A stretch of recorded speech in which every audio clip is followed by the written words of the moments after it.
talk a little bit on transference.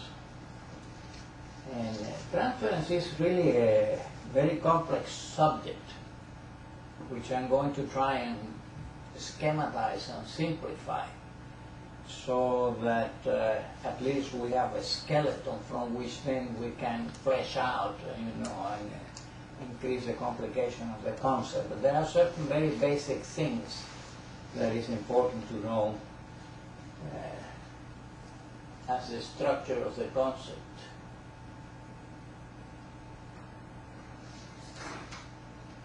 That's who I am, but most of you know me by now, so that's, we are recording it because it was going to appear on the webpage. And this is what transference is. It's a psychoanalytic concept. Indeed, it was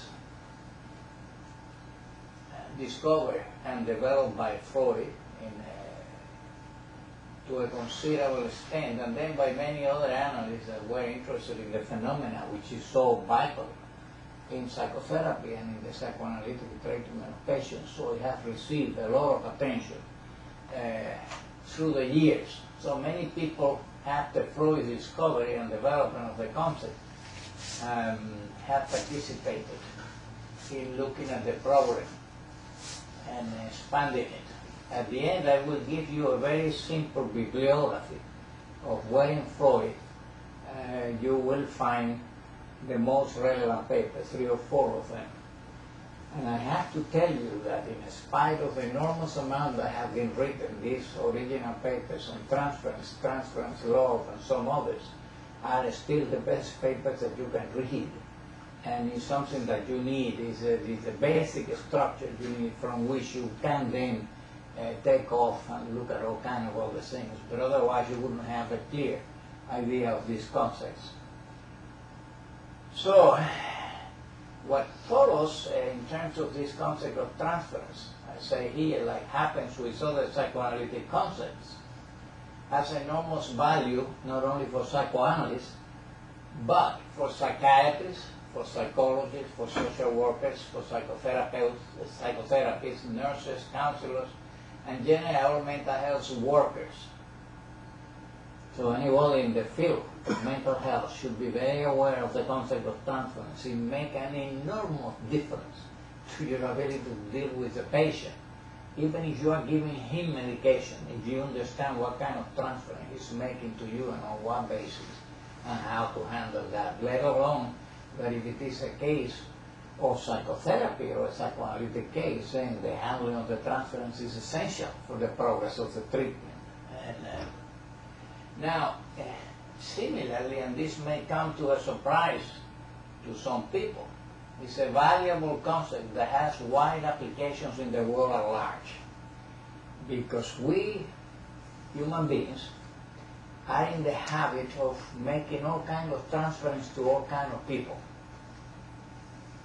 And we will discuss that a little bit and show you the difference between transference that take place in the context of psychotherapy or psychoanalysis or some kind of mental health intervention, and transference in the workplace, or transferring to your husband or to your wife or to your children, or, to your boss and things of that kind.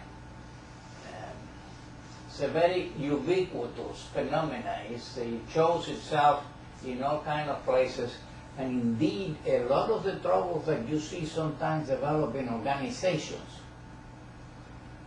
like departments of whatever, psychiatry, psychology, social work, schools, and so on, are based on transferential phenomena that are not well understood by either those that are producing it or by those that are receiving it, and so it can quite be handled appropriately. Now, it's interesting because the concept of transference was formulated by Freud over 90 years ago. In fact, it was formulated in a paper called The Dynamics of Transference, was published in 1912, and is possibly the best paper you will read on transference even today, jointly with another paper which is extraordinarily important, called on transference law, which look at the particular problem that is posed by patients that develop erotic transference, love transference, and what all that means, what you can do with it, what the dangers of it are, and things of that kind. We are going to discuss that in a moment. But I want to underline for you is that in fact it was the result of a case that terminated because there was a transfer from Doras to Kay that was a neighbor, and from him to Freud, and at the time Freud didn't catch it, and that ended the treatment because he couldn't put these feelings where they belong, and of course Dora assumed that they belong in the relationship between her and Freud, and that essentially ended the treatment at that particular point in time. So the concept developed out of the inappropriate ending of a treatment. That treatment was not as successful as it could have been for that reason. And hence, this dictum that is as valid today as it was at that time, and is the following. Transference is a resistance and can end treatments. And that's a fact of life. I cannot tell you for the inexperienced therapist how many times this will end the treatment. Now that's avoidable. If you can understand the transference, you see it develop, you know where it's coming from, where it's going to, and what you have to do with it, which is all very easy to learn and acquire experience in. Yet transference, in contrast to that statement that is a resistance and can be catastrophic for the treatment, is as well the most useful of tools in psychotherapy and psychoanalysis. See the contradiction? It can kill the treatment, and yet it's the most useful tool that the therapist can have in the treatment of patients in all forms, quite frankly, of treatment. As I told you, it even applies to the relationship between somebody who is using psychopharmacos and a patient.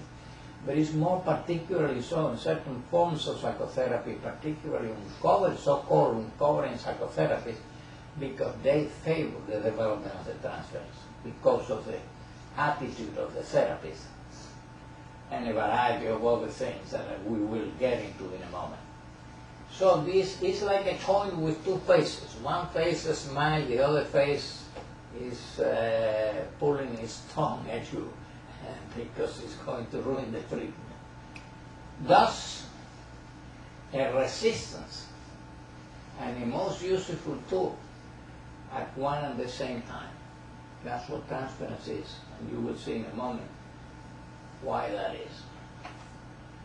Now, what is transference? Essentially what it is what the name implies. You are transferring something from one place to another. You are moving it from there to a different place where it doesn't necessarily belong. So it's a displacement of feelings to the here and now, that is, to the present, from objects that belong into the long past history of the patient, possibly objects from their childhood, when they were children, and their relationship to the objects around them, whether it was a mother, father, uncles, aunt, grandparents, siblings. There are any number of kinds of different types of transference, but all they are is a transposition in time for an event that took place in the long past into the present, with some modification sometime.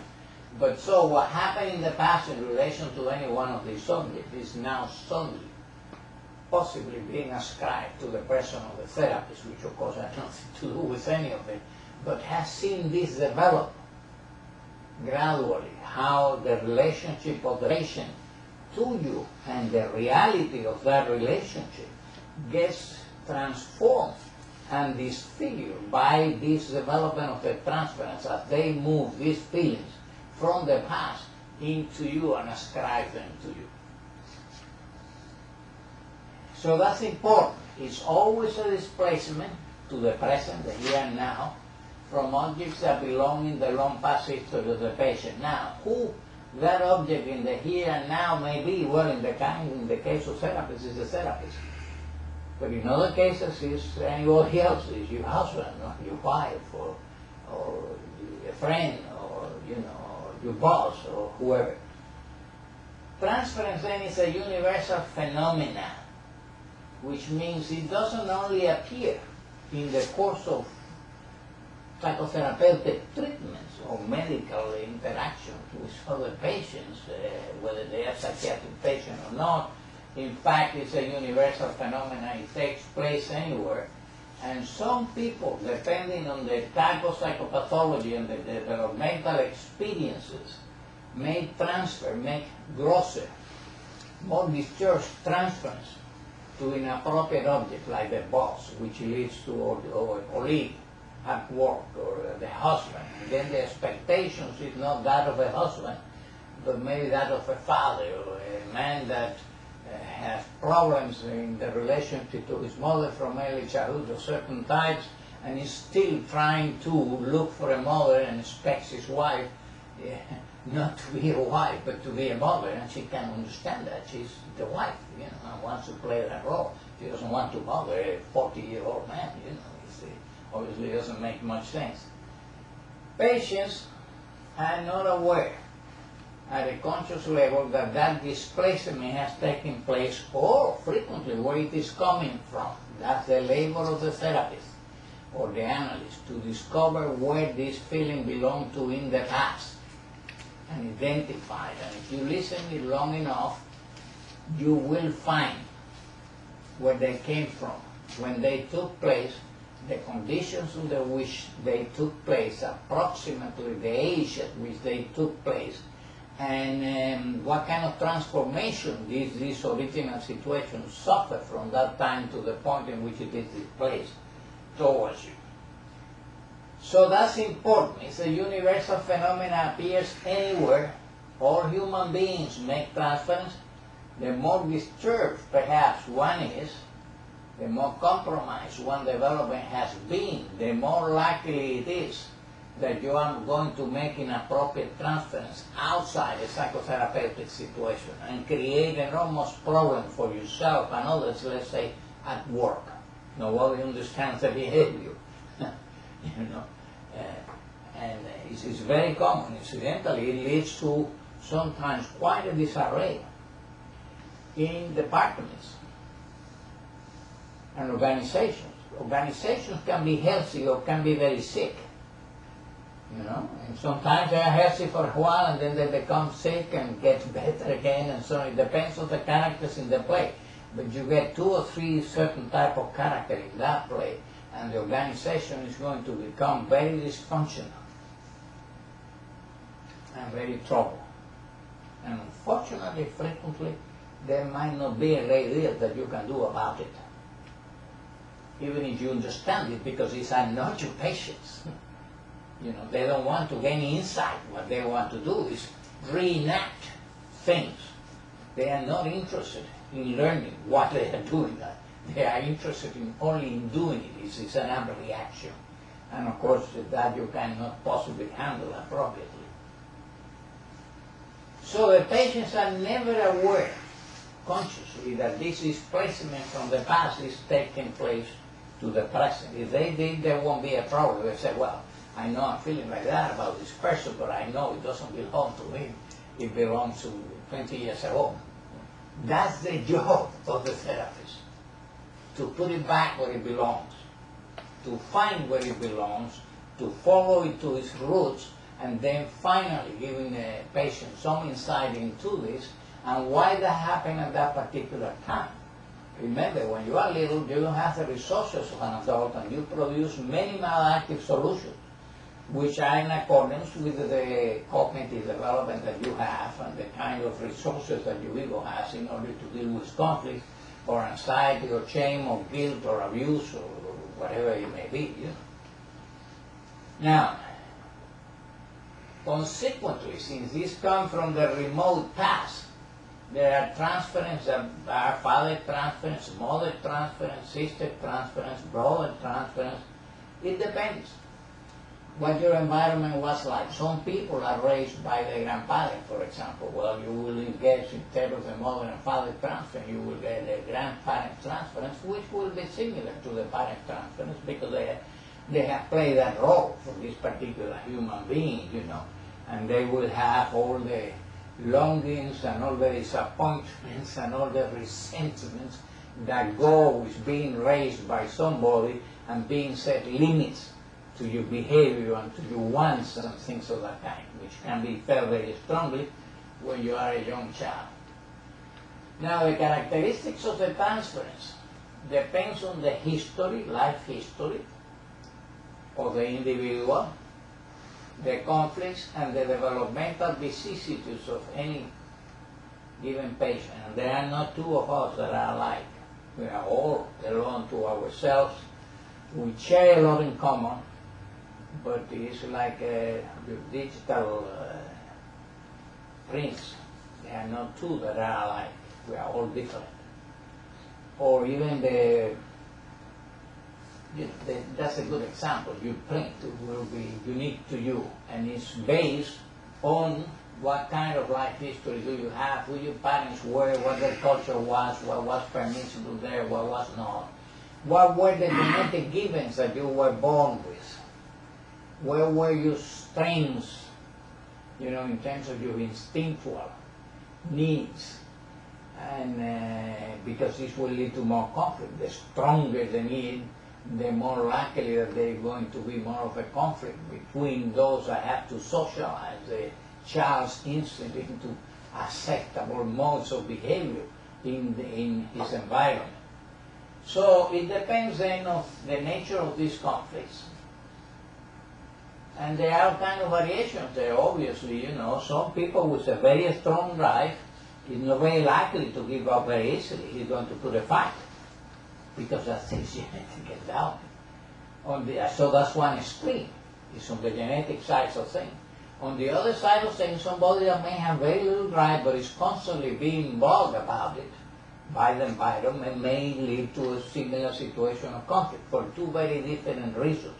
In one case was the strength of the drive, in the other case was the strength of the environmental impingement on the rights of the child, for example.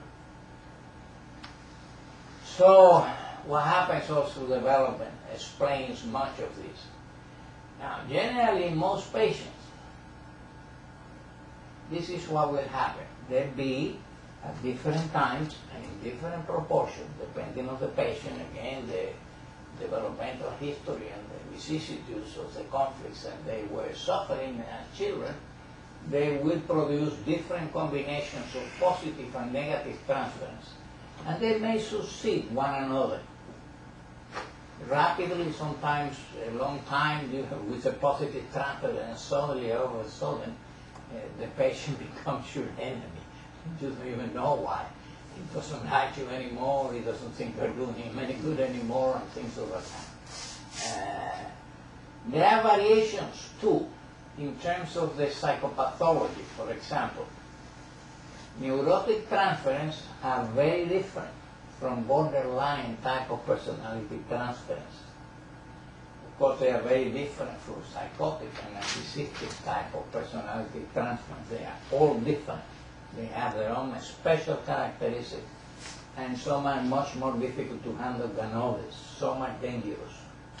A psychotic transference might be quite a problem, and conceivably even lethal. If he makes you part of his illusional system and you become an enemy that is frightened of and needs to eliminate, for example. Now, they come in a sequence, and that depends on the history and developmental vicissitude. For example, first may come the mother transfer, and then the father transfer, and then some sibling transference, and so on, and they will change. You have a few sessions where what you see is a father transference to be substituted by some sibling kind of transference or mother transference, so on. They change from one another, and this transference to these different objects, mother, father, and so on, you know, this type of transference, not to different objects. You are the object. you become the mother, and you receive the transference from the mother, whether you are a male or you are a female. And then a few weeks later, or maybe 2 sessions later, you are receiving the father transference. It's coming to you, whether you are a male or a female, it doesn't matter. And so it goes. Obviously, they come in different sizes and different proportions and with different intensities. And all of that determines what is the temperature of the psychotherapeutic locale, room, and what you have to do so as to keep the transference within manageable proportions. Otherwise, it creates problems.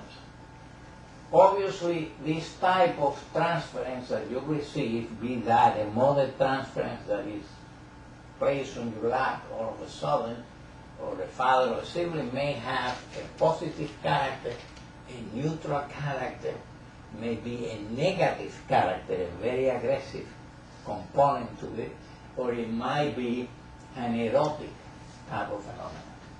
We will get into that as we develop the subject. Generally, there tends to be a dominance, a predominance of one type or another, mostly depending on the nature of the conflict, but sooner or later, other types will appear. But in most people, one's relationships are not equally balanced between all of our objects in infancy. And so what you will get will be a reflection of that. Obviously, if you were raised by a father and there was no mother, you will get both a mother and a father transference, as he did when the child was growing up later on. And so it goes. All right, let's move along a little bit. But as I said, on the whole, you tend to see a predominance of one type or another, but all of them appear and all of them are important, and all of them need to be understood and analyzed. You will see why in a moment. These are the various types of transference.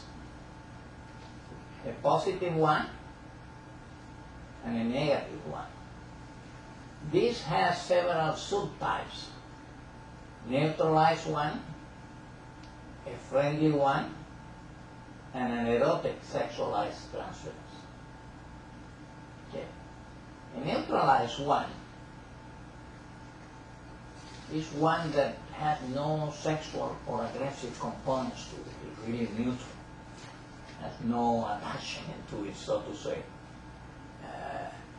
Friendly one is more or less a neutralized type with a friendly touch to it. But it's not an erotic touch, it's not a sexual touch at all, and of course it's not a hostile thought. It won't be friendly in that sense. Not a hostile element in it. The erotic, sexualized, is a different kettle of fish altogether. As you will see, is one of the forms of transference that may create the most problems in psychotherapy or psychoanalysis, and is enormously dangerous. Unfortunately, if therapists are not wise, they can be embroiled in one patient that has an erotic transference that will ruin the patient's life, the therapist's life, on top of which it may cost you your license and God knows what else. If you understand what it is and where it's coming from, and I will give you some quotes from Freud in a moment that are very telling and clarify the situation in a very concise manner, a la Freud, short statements throws a lot of light on a particular subject. Now, that will clarify some of the problems that come with erotic transference. Now, all transference will have an erotic element at some point. How strong that erotic element is a different issue. When it becomes highly eroticized, then it becomes a problem. Because it becomes, as you will see in a moment, a major resistance for the treatment, and that patient is not going anywhere unless you can make them aware of the significance of the sexual feelings that they are developing and probably not telling you at the beginning sexual fantasies that they may be having. And until that happens, that's a problem. And of course, as you will imagine, many of these patients feel enormously embarrassed that they are developing fantasies, about the therapist, whether they like them, whether if it is a female, whether she's attractive, whether, her breast looks good, or is big, or is small, or stands up, or it doesn't, and in cases of males, where all kind of fantasies about the genitals and the, whatever, all kind of things. Most patients are highly embarrassed by these thoughts and by having these things appear in the here and now in the relationship of the therapist. And at the beginning, that usually means that the patient has nothing to say, that the patient is in a panic, that the patient misses sessions, that the patient may leave sessions in the middle of the session, and things of that kind, all of which is the end of treatment, unless you can put a handle on it and make them understand what it is that is happening to them and what the meaning of all these disturbing fantasies really is. Had nothing to do with the therapist. It's come from the past, it's a displacement, and you need to find a way to demonstrate that to the patient, which is not very difficult to do, at which point they will reassume with some reassurance, the treatment. See, people caught in this situation, they say a female patient with a male patient, or the other way around, it works the same way. A male patient with a female patient. It's in a very embarrassing kind of situation, because they are feeling that they feel like real. And yet, they are very strange after all. This is a person they don't know. And it's very likely that if they spend, 48 hours with them, they wouldn't like them at all, They don't have the fitting that they think they have, that they have found somebody who really meets their needs and understands them and all the rest of it. That creates all kind of problems. That's at the beginning. Later on, if this continues and the temperature in the hothouse continues to rise, it will make the continuation of the treatment pretty well impossible, because our patient is no longer interested in treatment. He's interested in having an affair. And he behaves like a disappointed lover and may get enraged and leave and stop treatment and accuse you of all kinds of things and so on before it gets there, which you can avoid. You can avoid in patients who may have a propensity to develop in that direction. If you have a pretty good idea of what you are doing, you can stop that before it gets there and help them with understanding that will diffuse the situation. Now, there is the occasional patient where that is very difficult to do. Certain type of narcissistic character disorder, the borderline personality disorder, and particularly those patients that have already been seduced by somebody. And more particularly so if they were seduced by a therapist or by somebody in our field, which I'm sorry to say is not that uncommon. If that is the case, there is no way that you are going to convince this person that that is not going to happen again, or that they cannot seduce the next therapist as well. Most of these patients have an enormous wish for something to happen. It's like an incestuous wish, and at the same time have an enormous horror that anything could possibly happen. And you have to deal with it, to put it where it belongs, to throw the light into it that corresponds to it, so the patient can understand where these feelings are coming from. You can show that to them, relatively simple if you have them in long-term forms of psychotherapy, and that will resolve the situation. At that point, the patient feels more reassured, thinks that it is that they can talk about this, that it really, the therapist is not thinking that he's an agonist or anything of the sort, and that the patient is not at risk with these therapies either. But that this is something that is important to look at because it explains a lot of the phenomena of the past that have led to the difficulties of the present. Once you can do that, and the patient is reassured that nobody is going to exploit them, not even their own sexual wishes and fantasies will mislead them, they will not find an echo on the therapies, then you can work with this without any problem. You can let it develop. Everybody understand what it is, where it is coming from, what is clarifying, and what problems it's going to solve when there is a good understanding of this. We will get into it a little more in a moment. There is, of course, the negative transference.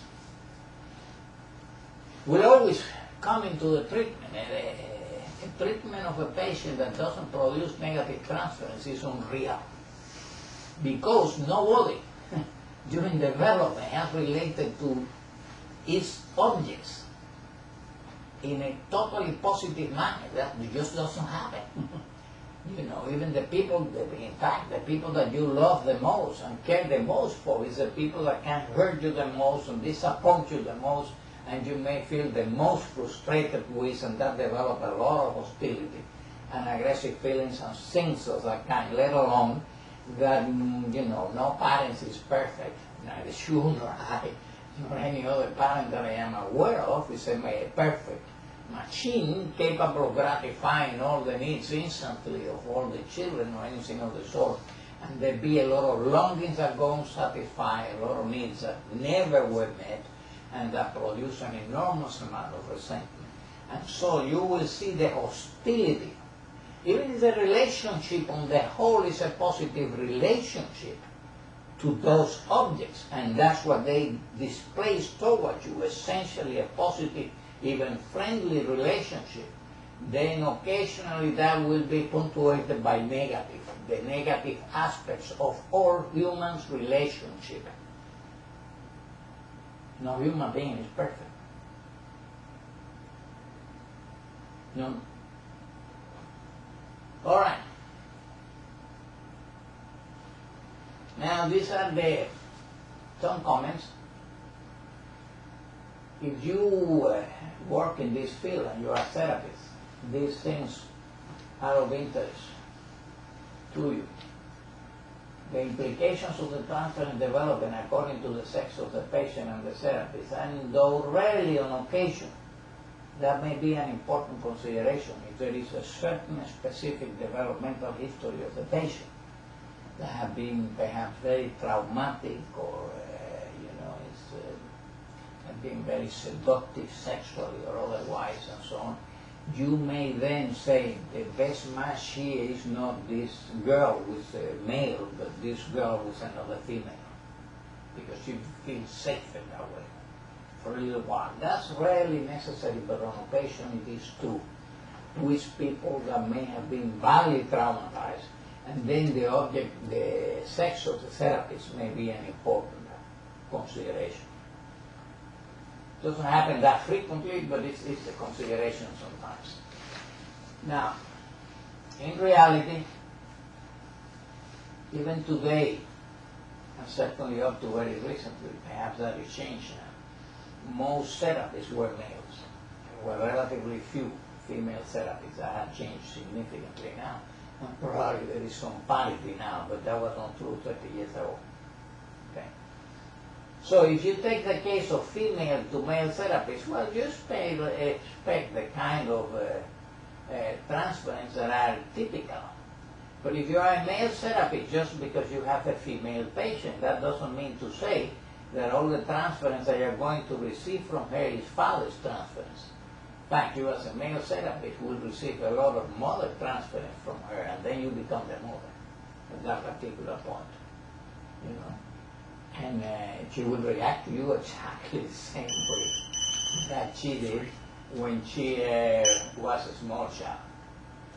Now, if the male-to-male therapist, there are similar transferences. There may not be perhaps of exactly the same type of a female to a male because it has certain special characteristics in terms of the relationship between people of the opposite sex and so on. But male to male, remember, we all have some bisexual elements in us, and we all had a father.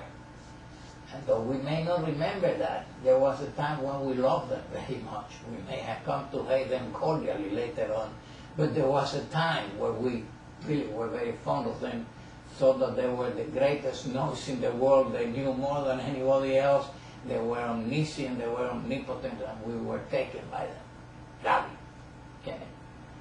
Well, a male patient is going to bring to a male therapist a lot of these bisexual conflicts.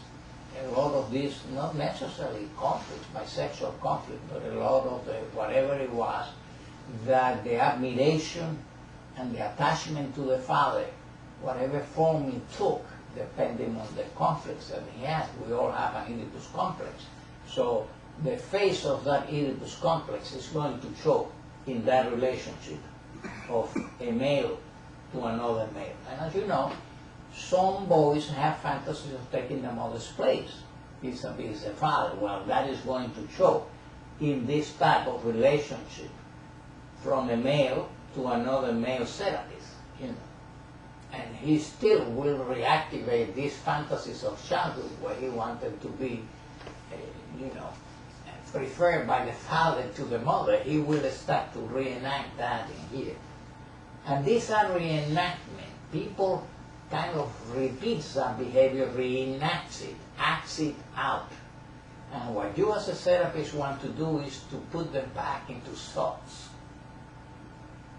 Change the behavior into thoughts, which means understanding, the ability to reflect, not the ability to behave or to have expectations. Now, if it is a female to a female, it's the same kind of thing. This may be a very heterosexual female, but there is no question that some bisexual conflicts will appear in this relationship. Because she too obviously had a mother that she was very attached to and loved very much, and sometimes may have a special fixations to that figure, and so that will show for the rest of their life in the character, in the lifestyle, in the likes and dislikes, in who they can relate to, what kind of relationship they have with males, with females, and so on, and all of that will appear in the relationship to the therapist. The difference is that then you can look at it and gain understanding. Well, if it appears in the relationship to a friend, it either leads to some form of gratification or some frustration. It doesn't lead anywhere. Yeah. In a psychotherapeutic situation, you are going to use this in a constructive manner to give the patient insight into what it is that is determining many of the behaviors that you chose in the relationship to these different objects, because they will come to you, and you have not provoked any of this. So it's a natural development, you know, that flows to you, in which you have played no part. If you are a reasonable therapist that don't meddle when he should meddle, you know, or she should meddle. The same is true in cases of male to female. Same kind of thing. These female therapists will get father transference frequently. In fact, it may be that this particular male, most problems are in relationship to his father, in which case she will be receiving mostly a father transference during most of the treatment, and that's what she will have to work with. Human beings are human beings, including therapists. We are no different from other human beings. We just have more knowledge.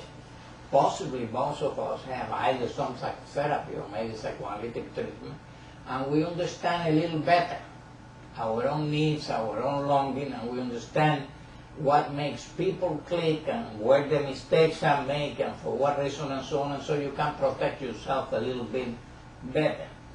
But sexual interactions between females to males is unfortunately not unknown in this field. It does happen, and as I told you, it's catastrophic for both elements. And this one, though less frequently, it happens too. And I can tell you that with all certainty because I have been an analyst for many years, and I have supervised literally hundreds of people. And I have seen this happen more than once, unfortunately. Right? Very good people that get caught in this net. All right, let's move on. Negative transference can be used, it says here, as a defense against positive feeling. In other words, patient that is feeling very strongly about you positively may have to become hostile to hide the enormous amount of positive feeling that he's developing towards the female therapist or towards the male therapist. And of course you have to read through that and understand that that is a defense, hiding the positive feeling. The other way around is true. Some patients have only positive feelings, and essentially what they are trying to do is to protect you from the negative feelings. And of course, if you let that happen, it's like a fool's paradise because nobody has only positive feelings for any object whatsoever. You know, we are highly ambivalent and we have plenty of reasons to be resentful even of those people that we are closest to and more attached to and really behave very well towards us. You know, human nature being what it is, we are hardly ever totally satisfied. Yeah. So you have to take into account that this type of negative transference frequently has positive feeling, frequently is genuine. That's what you get. This particular patient is enraged because of the events that took place in his childhood or did not take place, but in his psychic reality that is what happened, which is the same, you know. And so he will then bring to you, put in you all of these feelings that belong into that past and into the relationship to whoever it was, father, mother, whatever. And they may be of a very negative, hostile, aggressive, destructive, full of death wishes, really very ugly kind of things. You have to get into it. It's essential to the treatment, otherwise that patient is never going to get really better. Not going to do as well as it could unless you can analyze the negative transference, just as you have to analyze the positive transference. Now, the neutralized positive transference is the current of non-sexual, non-erotic, non-aggression, current, non-affection that children feel for their parents once they are in the latency period, okay?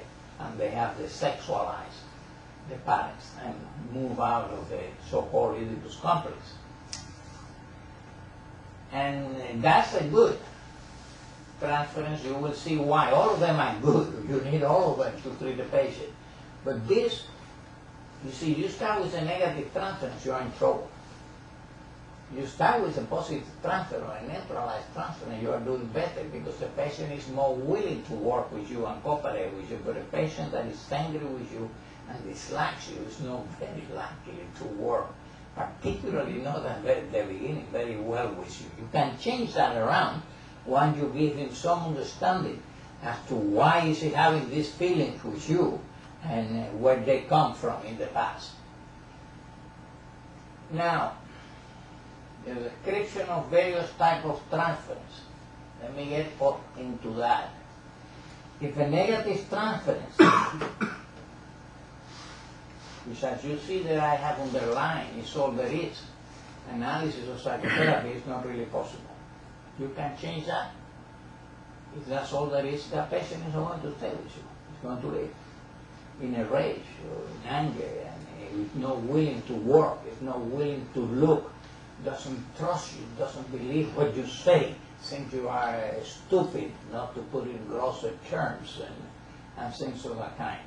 And so that's not the best way to gain insight or to have a constructive dialogue with a patient that will promote his ability to introspect and gain insight. A patient that is angry with you is not going to do any of that. You know. And yet, the analysis of that negative transference is extraordinarily important for the success of the treatment, as I was telling you. You can declare a patient kind of reasonably well treated if you haven't dealt sufficiently with the negative transference. Whatever the size is of the negative feeling that he had from his objects in childhood, unless they have come into the transference with the therapist, that treatment is not as good as it could have been. And that's a fact of life. So you have to struggle very hard. It's like a little bit like the erotic transference. You have to admit it into the transference and then try to keep the temperature viable, because if the patient gets too angry, he's not going to work for you, he may leave, you know. And that's obviously not in the best interest of the patient, it's not in the best interest of the therapist, it doesn't help anyone in particular, yeah. Negative transference or erotic transference are the two major resistances when they are excessive. Now, some erotic transference is unavoidable. We all have low feelings for our primary objects and other objects in childhood. And these are going to be displaced to the person or the therapist. If they are within reasonable limits and confines, that's not a problem. In fact, it will help you to give the patient a great deal of understanding as to the nature of their object relationship early on and why and what they were responding to or what they were missing or longing for or whatever it may be, that they may be repeating for the rest of their life in relationships where they don't belong, these behaviors, you understand? And so that's very important. So, on the other hand, if they are excessive, then they will block the treatment. We will get to the erotic transference in a little while, and I tell you a little more about those. Now, the positive transference, positive affection and feelings, are an assistance to the treatment. A patient that feels well disposed toward you, yeah? And that's not because he likes your face or because you're a nice guy or a nice girl. It has nothing to do with it. It's what he's transferring from the past to you. You know, you are who you are, but you for patients are like a screen. And he has a projector where he can put any slide that he likes and throw it to you that are the screen. And so that's what he sees in you, what he has projected, displaced from the past to you. So you are not a real object, you are whatever concept he has of you as a real object, which is usually limited, because you don't give a lot of information to your patients about yourself, if you can help it, and if you are doing uncovering psychotherapy, because that will be an obstacle then for that very ability to project into you whatever they like. If they know how you define yourself, or they can define you, there are a lot of things that they cannot attribute it to you, which means you are impeding the progress of that treatment, because there might be aspects of their life that cannot be displaced towards you, because they think, no, he's not a kind of person, he's a saint, or whatever it is that you are, you know. And so it's important to keep that at a certain distance. But this one is very helpful, because the patient is more willing to work, is more willing to face the difficulties that are confronted as the therapy develops, and the ugly faces that we all have to face inside ourselves, all the demons, you know, inside, and you know, all the things that we are ashamed of, feel guilty of, wish had never happened, things of that kind. And so with a positive kind of transference and affection kind of feeling that is being transferred from the past, that will help. In itself, it means too that the parents of that patient were somewhat more tolerant and not too rigid in terms of superego and conscience and the restrictions, and you're a bad boy and you're a bad girl and you're a dirty boy and you're a dirty girl and all of that, because they feel comfortable if they have this type of transference. Somewhat to talk to you about it with sure shame and guilt and the rest of it, but not feeling that they be overwhelmed by your response, which means that in the past, in their experience, there was somebody who was able to listen without losing their cool, you know, and could be helpful in difficult situations. Obviously, they are going to recreate that situation. That's what the transference is. It's a recreation of phenomena from the past in the present, in the person of the therapist, if they are in psychotherapy, in the person of whoever, a friend, a husband, boss, and so on. We were saying you, if they are not and they have serious problems in that area. So this transference, called positive transference, we let it run as long as it operates in favor of the joint work of the treatment. You don't interfere with it too badly. But at some point, you need to analyze that type of transference and have it sufficiently resolved. You hope that in between period, some of the erotic aspects of transference and some of the negative aspects will have come into the sessions of that particular patient. But even if that is minimal and most of what you get is this positive type of transference, you need to analyze and have that resolved, and you will see why in a moment. Now, these are two people that have written about this. It's, one of them, Wilson and Hyman, which was Paula Hyman. She was an analyst in London. She's now there. I knew her. And she was originally a Kleinian and then became a middle group. You probably are not familiar with that. But very interesting woman, highly intelligent, and incredibly good psychoanalyst. She had pointed out, and this is a quote, that failure to interpret the positive transference, these two, will lead to a lopsided, untrue picture of the patient's experiences with his analyst, as well as to exchanging his original dependence on his parents for that of an idealized analyst.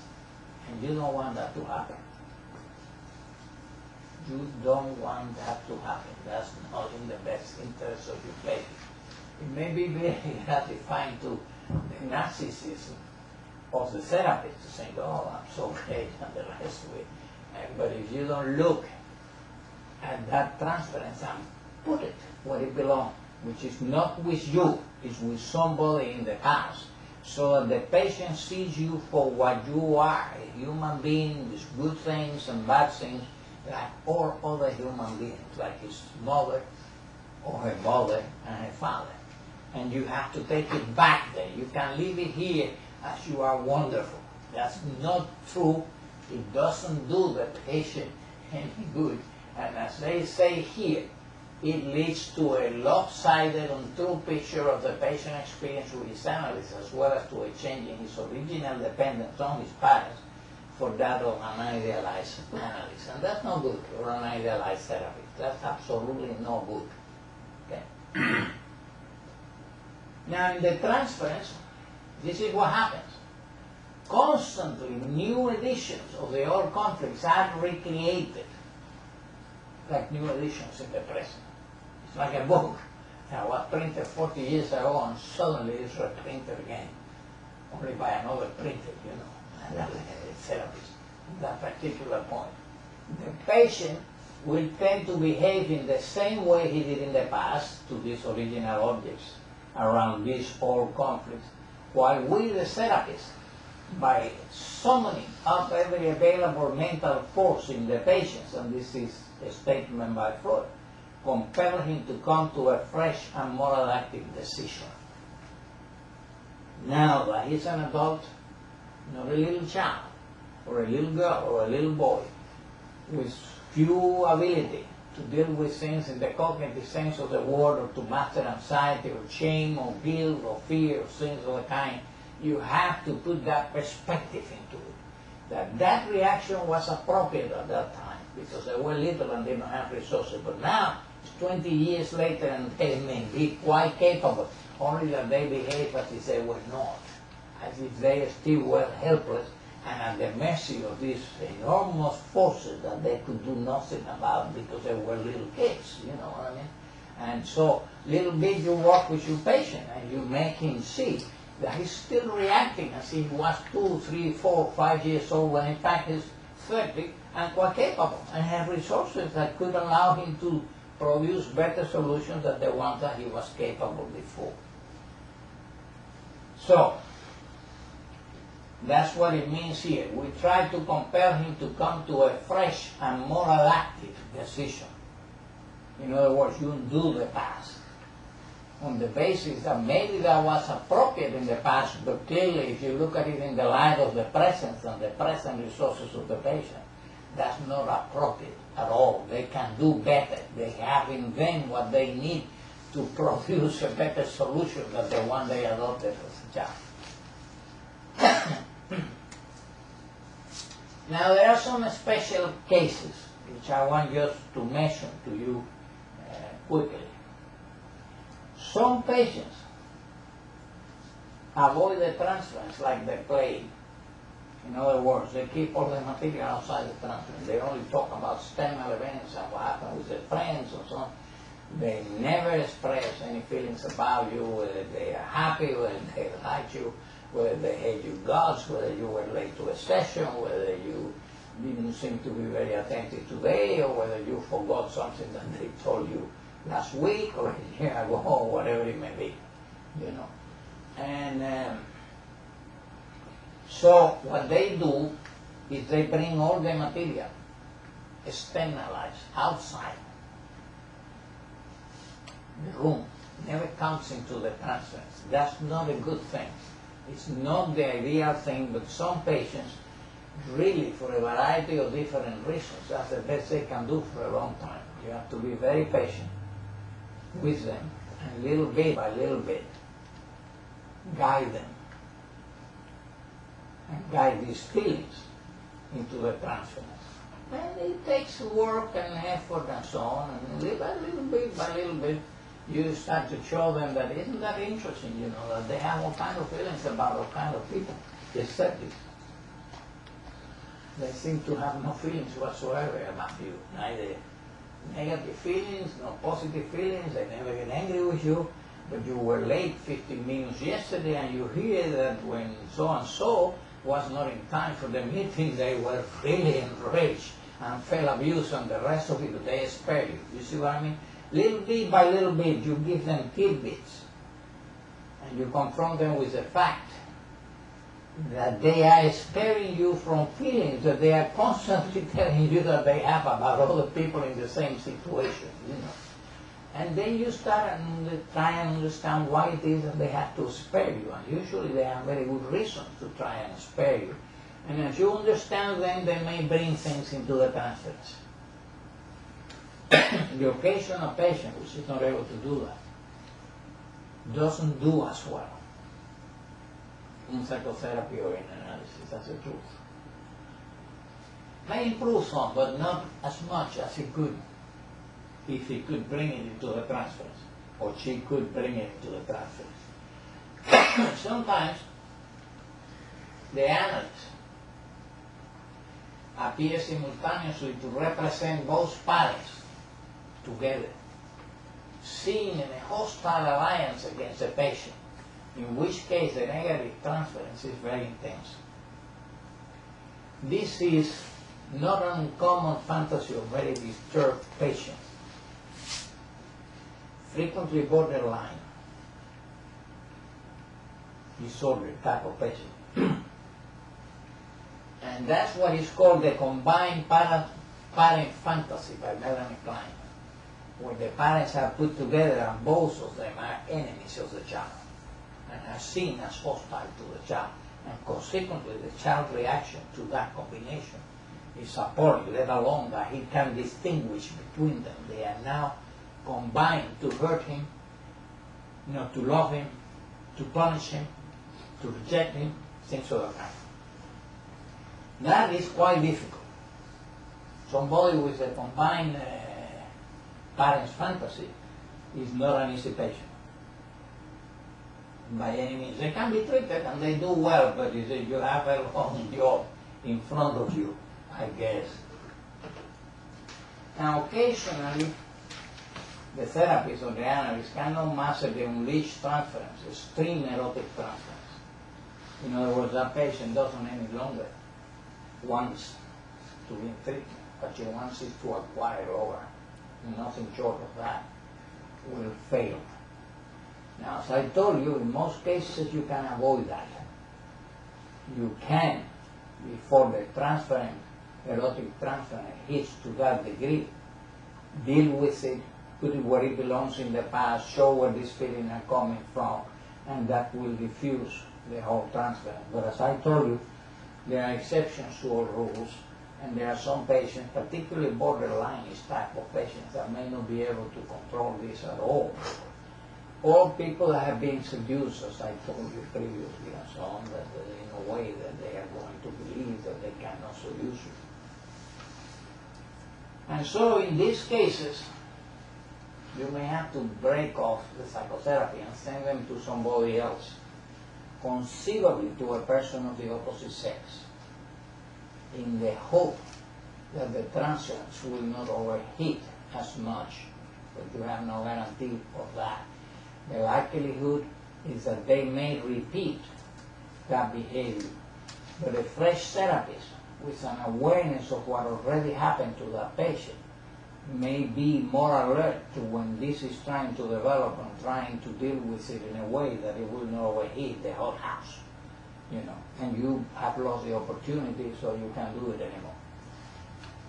The alternative to that is that on occasion the therapist kind of start to feel it has something that we're going to discuss in one of the sessions soon, called content transference. And the content transference of therapy sometimes too is an erotic content transference. And if people are aware of that and they cannot control it or manage or analyze it, which is what therapists ought to do, it's human to have feelings. But it's not human, it's to act on them when they are inappropriate. It's human too, we do that. But I mean not for a therapist, all right? That shouldn't be what a therapist does. In that case, you'd be wise to refer that patient to somebody else before something ugly happens. And that's very wise. And it happens on occasion. It's rare, but it could happen. And particularly not well-experienced therapists, maybe not well-trained therapists, not therapists that haven't had a chance to look at themselves a little longer and a little deeper and understand what their needs are and what buttons they have that can be pressed by other people, particularly people of the opposite sex, if they are heterosexual. They'd be wise to refer that patient before something ugly does happen. Okay? Once in a while, one may come across what I call delusional transference, but generally they are outside of the realm of the neurosis. This is very disturbed people, mostly borderline patients or psychotic patients. They include you in the delusional system, and then you get all the transference, but within the delusional system, as I told you, that can be quite dangerous. So you have to be alert to that if you have that type of patient. Though not many therapists will carry that kind of patient nowadays.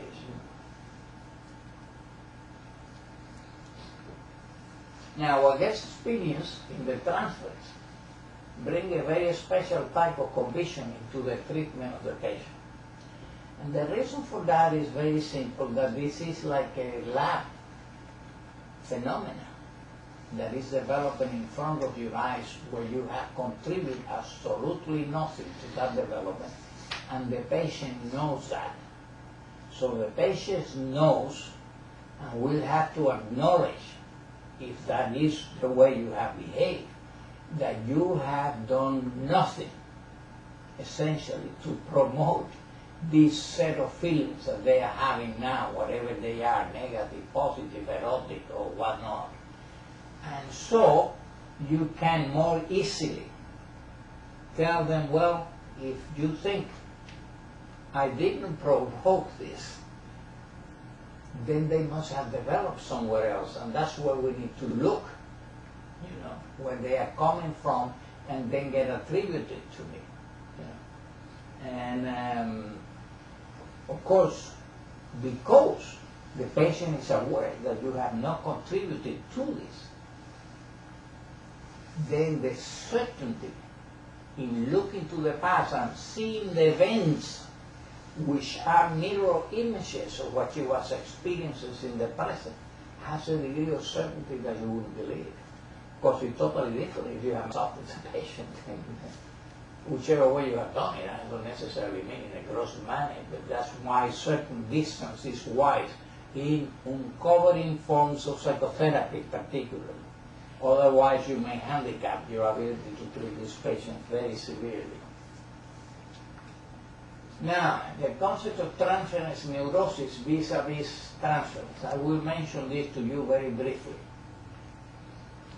Now, this is not transference in general. This is a specific term called transference neurosis, in contrast to what we call transference. The transference neurosis is an interesting phenomenon. You don't see it today as frequently as I did 30 years ago. What happens is the patient comes to you with a series of complaints, which bring him to psychotherapy. And after a while, these complaints completely disappear and are substituted by a new set of complaints that have nothing to do with what brought them to the treatment, but are complaints about you. Different types. You don't pay attention, you don't really like them, you take care of the patients, you are late, you dismiss them lightly, you don't give them a chance to take another 2 minutes, you this, you that, you the other. In other words, they have exchanged the original neurosis that maybe was that they had whatever number of problems they have and brought you, to try and be of help by this new neurosis that is centered of you, completely centered of you. It's total preoccupation with you and what you do. That's called a transference neurosis. Again, it's not as frequently seen, and usually is not seen in patients that are not seen in intensive uncovering psychotherapy. Not patient once a week, but patient many times a week. Then you may still be able to see it. And it's very good because it's the same situation that I was describing to you before, where the patient is aware that you have done nothing to provoke these things. And these things are not necessarily coming from the past. These are genuine concerns about fantasies that they have about you and how you treat them and how you behave with them. Of course, that has a mirror image or a reflection somewhere in the past. It is like a new neurosis. In the transference neurosis, the symptoms in the transference neurosis, the original symptoms disappear. In the transferential phenomena, the original symptoms may remain the same, though you are receiving mother and father transference and sibling transference. The facade of the illness doesn't change. In the transference neurosis, it does change. Very rare nowadays, probably because we don't see patients as frequently, partly because of the conditions of insurance companies that are not willing to pay for this type of treatment. Though obviously that is being reconsidered very seriously now everywhere. What's common in the past is like a lab experiment. It's like finding something that you didn't expect. It's like finding the fungus in the paper bales that he had and say, "Oh God, this is killing bacteria here." It's a new finding. It's something that was not expected. It's suddenly there and you recognize it and then use it in a constructive manner.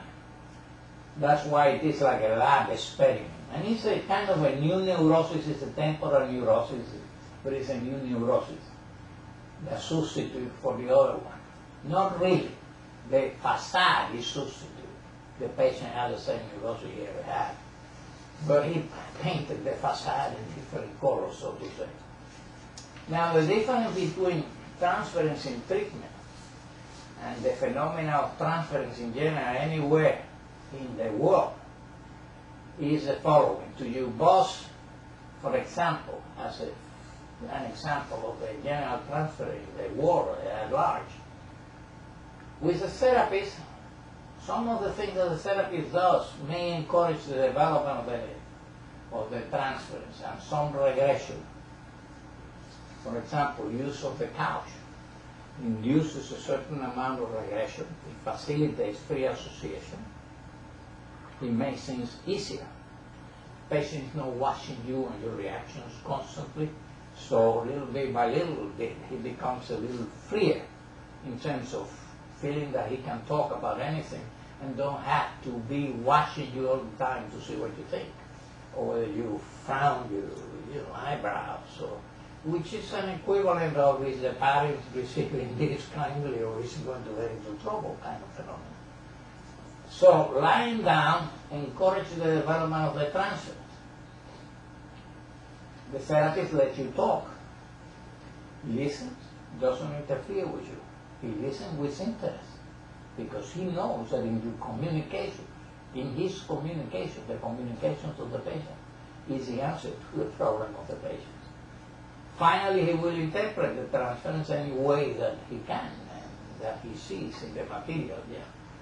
That's the therapist. Your boss fosters reality testing. He says, stop the crap. You have to finish your job. You have to come in time. You have to do what you are told. Otherwise, you're not going to have an employment any longer. He brings reality into it. The therapist doesn't do that. The therapist allows you to say whatever you want, distort it any way you want to, create any number of fantasies that suit you, because that's the data that will lead to the original conflicts of the patient. But your boss is not interested in any of that. He's interested in what you're doing every day and when you get there in time and you do enough work for the salary that he pays you. Or you are creating problems in the system or not. So he will say, well, stop that or you have to leave or whatever it is. Now, therapists never do that, obviously. Not interested in understanding the behavior of the patient. What he demands is performance. And that's it. The boss is interested in the real relationship, not interested in your transference or why you are behaving this irrational way towards him or towards your colleagues or towards your job or towards receiving orders from a superior or whatever it may be. Your therapist will be very interested in that. He doesn't give a hoot about it. He's going to kick you out of there if you don't shape up. You see the difference? It's an enormous difference. Yes, it's the same phenomenon. It's a transference phenomenon. Transference cures take various forms. People talk of transference cures. What does that mean? That means that a patient that has a lot of significant problems and couldn't possibly get well in a few sessions, guess what? And that's usually called, a flying to health. And essentially it's a resistance and it's meant to quit therapy and not to deal with the problems. So they make themselves believe that, this was a normal to the health, I don't need anything else, I'm out of it. Which avoids looking at the ghosts in the machine. A flying to health is possible in a transference cure. In other words, the patient claims that he's now feeling okay, but still stays in therapy, still continue to come. It's an enormous resistance because that way he's saying, I don't need to look at anything else, I'm fine. I'm coming a little more to whatever, but some therapists are fooled by that and keep the patient as indeed he was, as improved as he ought to be, which is not true. But it's an illusion which both the therapist and the patient may partake of, not to anyone's benefit, obviously, in that case. You should always see any of this as a major resistance to the treatment itself or to problems. In fact, it's the patient that is telling you, I don't want you to mess up with my problems, leave me alone. Now, most transference cures of the second type mentioned above, that is a flying to health, but patient stays in therapy, only last while the positive transference is on. and then it will disappear. But the same is true of this flying to health. It wouldn't be permanent. And it won't be very long-lived. It's usually short-lived, you know. But then he's not going to come back to you. He's going to go somewhere else and probably do something similar, because he's trying to avoid facing the ghost in the machines, as I told you earlier. Now, in terms of what to do with the transference, the following dictum has value when applied wisely. And it is a dictum. It's like a road from number 1 road. If in the transference, patient is expressing things in the transference, in relationship to you, he has displays from his parents to you, and is attributing to you the parent's attitude and reacting to it as if you were a parent with this kind of attitude. You take it out to its genetic roots. You try to take it back to where it belongs and show the patient from the history that you have and the data that he has given of what time he's really talking about. Can he see that it was then that these things were happening that he's now experiencing with you? And generally they say, yeah, I can see it now. I didn't realize it, but I can see it now that you mention. And that's why you listen. You see, you accumulate a lot of data. And at some point you can present the patient with that data. Do you remember when you told me this, that, and the other? Don't you see the similarity between the two situations? And most reasonable patients will say, yes, of course I do now, but I didn't before. I really thought that you were some relation or whatever it is that they were thinking, you know. So if it is manifested in the transference, you take it out to the genetic roots. And if outside the transference, you try to bring it into the transference, that's the best vehicle for the treatment of a patient. So I told you earlier, some patients find that particularly difficult. To remind you, there are some major transference resistances, and mostly it's the negative transference and the erotic transference.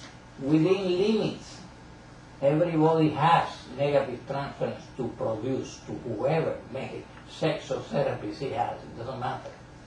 And nearly everybody has some erotic transference to produce as well. How much, how significant, how intense, how violent they are, and so on is very variable from one person to another. It depends on the force of the insulin, the genetic givens, and the developmental experiences.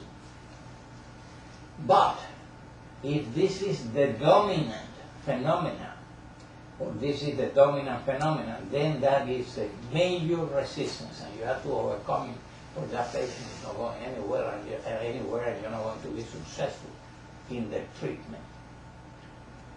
Now, these are a couple of quotes from Freud that I wanted to read to you. They come from different places.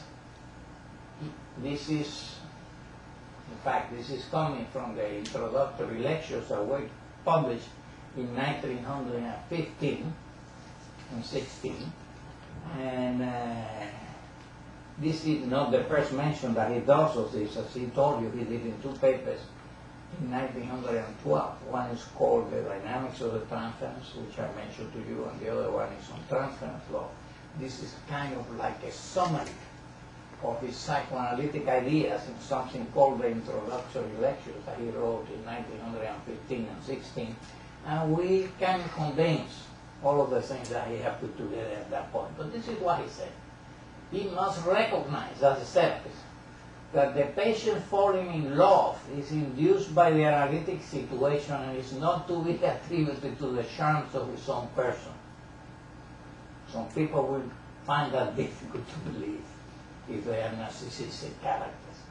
So that he has no grounds whatever for being proud of such a conquest as will be called outside analysis. That's Freud in 1915. There can be no doubt, he says, that the outbreak of a passionate demand for love is largely the work of resistance. Nothing else but resistance. Don't think that you are, more attractive than any other male or female in the world. That's nothing to do with it. It's a major resistance. It will stop the treatment rides on its tracks. Now, let me tell you a little bit about transference and acting out.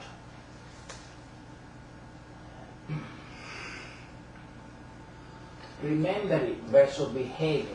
That is, instead of telling the therapist how angry he is, with him, the patient may not come to the next session. That's acting out. Right? That's no good. You want to transform the acting out into thoughts, so the patient can tell you, you know, I think you're a son of a bitch, you didn't treat me well, you didn't understand me, whatever it is that he's complaining about, and then you can deal with that. See what it means, and whether there was any rationale for it, whether it was justified what happened in the session, okay, from somewhere in the past, and this is his usual reaction in such situations, and things of that kind, you know. Obviously, remembering is what we therapists are after, not the patient behaving the problem. That's acting out, doesn't help anyone. The patient doesn't come.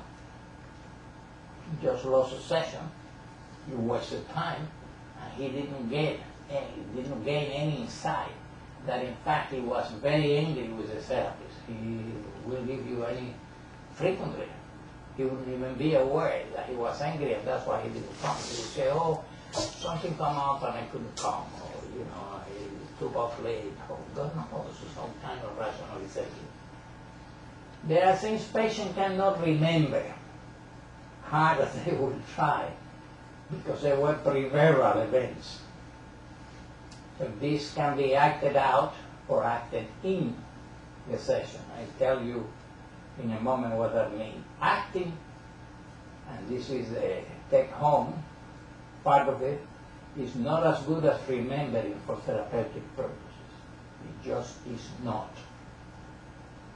It's in fact frequently destructive because it leads to behavior that may be damaging to the patient or to other people, because they act out these behaviors rather than deal with it in their mind, the thought, discuss them with you, look what it means, why he wants to do that maybe is going to create problems for him, and why he forces himself to do this kind of behavior, which may be a form of punishment, whatever it may be.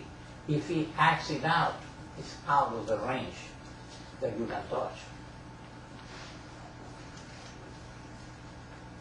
Acting out had become now a very generalized term, but it wasn't like that at the beginning. It's used nowadays to refer to events outside the treatment office, you know, and outside the transference. And our behaviors acted then in the world at large. They don't take place with you, they don't take place in your office, they take place in the world outside the transference and outside your office. But that was not the original definition. That type of acting out behavior is obviously detrimental to treatment and to the patient, and it doesn't allow you ever to put a handle on it. It keeps repeating itself. Later on, this definition of acting out, which at the beginning was what I told you. The patient is angry at you, he doesn't come the next day. That was called acting out, because it's versus remembering, right? Then it became anything that the patient does outside the office and outside the transference that may or may not be related to you. And later on, because of the difficulties that they had posed, these definitions that you see here were modified. Acting in is inside the office and the transference. That's called acting in. And acting out is what happened outside the office and outside the transference.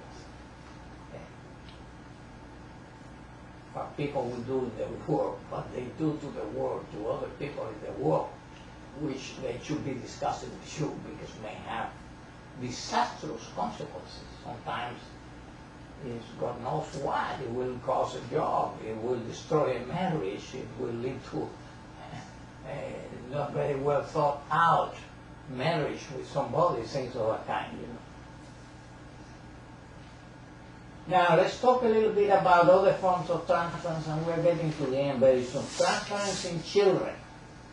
At the very beginning, it was thought that children couldn't develop transference without special procedures. In other words, they needed a preparation time before the transference developed. And the reason for that, that's not true. The reason for that was that, of course, more children have the talents in the flesh. An adult, doesn't have the parents anymore, nor does he need in reality the parents anymore. These are things that happened in the past, and he's reacting to them. A child, this is not in the past, this is his present, and there is nobody more important to a child than his parents. So he doesn't need you all that much to transfer all that much. People thought that they have their parents there, so they are not very likely to produce transfer. Well, as it has proven from experience, that's not true. Children do produce transference. It's a little different.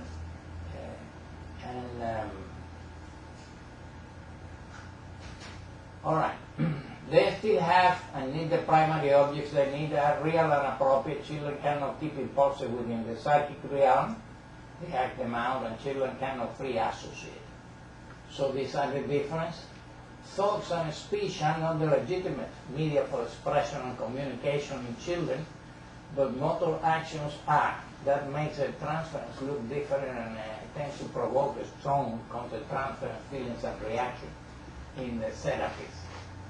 The adolescents, they change moods so frequently, and that's due to the ego that doesn't modulate well at this point. But sometimes they are adults, sometimes they are children, so they are like a yo-yo. So the transference is frequently unstable and oscillates very violently. And that's the end of it. These are what I wanted to show you in terms of some papers that you can read. As you see, this is called The Dynamics of the Transference. It's in volume 12.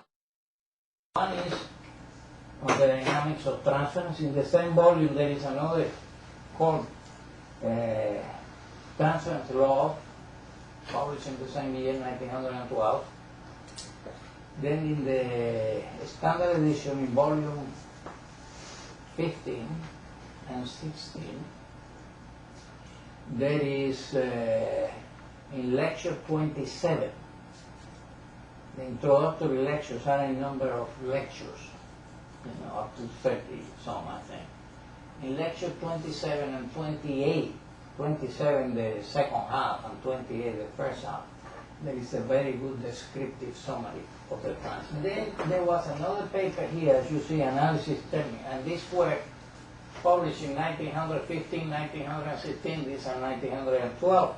This is much later, in 1937 or so, and it's called Analysis Terminable and Interminable. Again, it's in the standard edition in volume 23, and there is a significant part of that paper that deals with the transference. Okay? So that's what I have for you today. Thank you for coming.